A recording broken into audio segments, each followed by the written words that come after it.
When Sonic Racing Crossworlds was first announced at the 2024 Game Awards, I had, well, mixed opinions to say the least. No!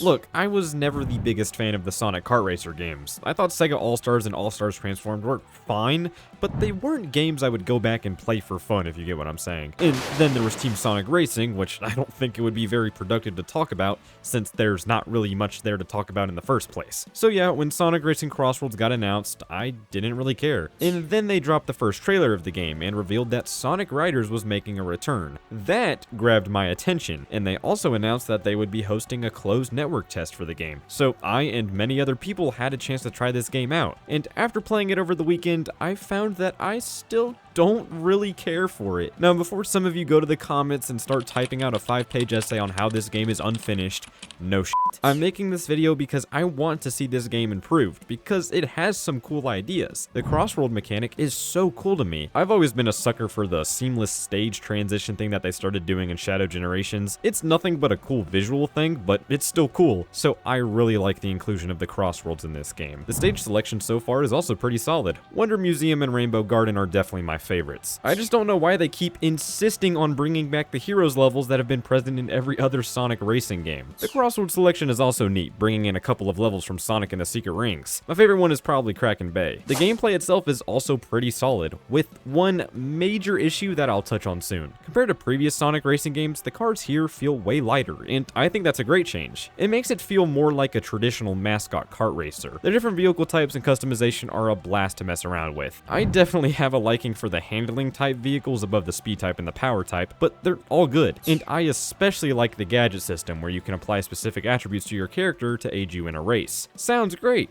right?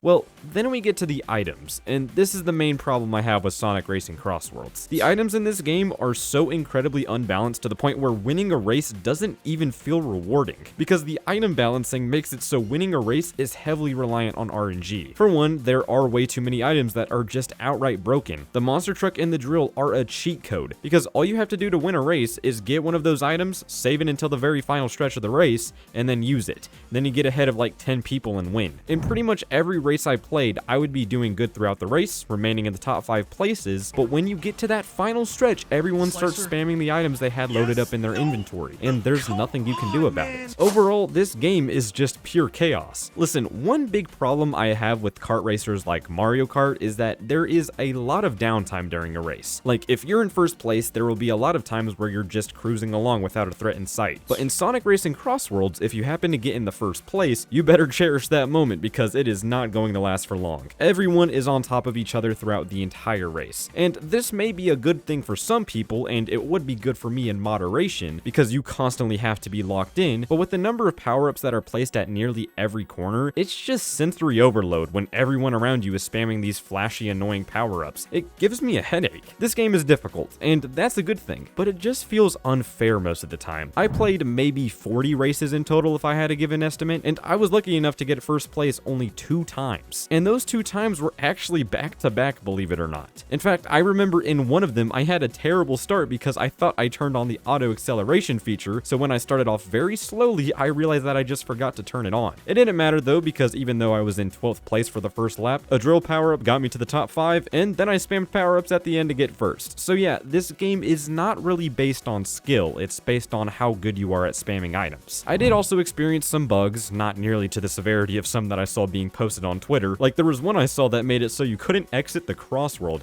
It's kind of hilarious. Complaining about the bugs is like whatever though, because that's kind of the entire point of the beta test. Those will definitely get patched out.